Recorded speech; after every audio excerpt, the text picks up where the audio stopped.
सोलापूर जिल्ह्यात एक बाई राहायची. नाव पार्वतीबाई. नवरा अकस्मात वारल्यावर ती पूर्णपणे एकटी झाली.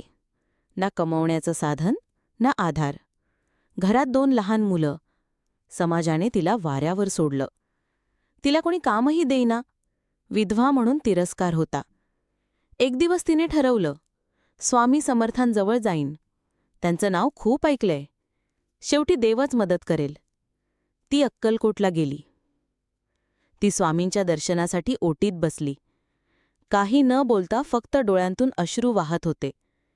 स्वामी तिच्याकडे बघून हसले आणि म्हणाले, "कशाला रडतेस ग? कोण म्हणतंय की तू एकटी आहेस? समर्थ पाठीशी आहे." स्वामींनी तिला एक नाजूक पण ठाम आदेश दिला. "घरी जा. झोपडीत तुला 2 गोष्टी सापडतील. त्या विक आणि छोटं दुकान टाक. 2 दिवसात पहिला ग्राहक माझ्यामुळे येईल." ती परत घरी आली. वाटलं हे खरंच होईल का? पण झोपडीच्या कोपऱ्यात तिला जुन्या धान्याच्या पोत्यामध्ये 2 चांदीचे बिस्किटं सापडली, जी तिच्या नवऱ्याने कधी काळी लपवून ठेवली होती. ती घाबरत घाबरत एक किराणा दुकान चालू केलं.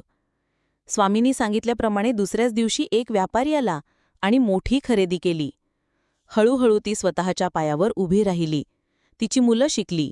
पुढे एक मुलगा डॉक्टर झाला. ती शेवटी म्हणायची, "माझं आयुष्य तर गेलं, पण स्वामींनी माझ्या पोरांचं भविष्य दिलं." स्वामी समर्थांवर श्रद्धा ठेवा. त्यांची कृपा कुठून आणि कशी होईल सांगता येत नाही. निराश होऊ नका, कारण देव संकटातून मार्ग शोधून देतो. आपण चालायला सुरुवात केली की देव पावलं घालतो.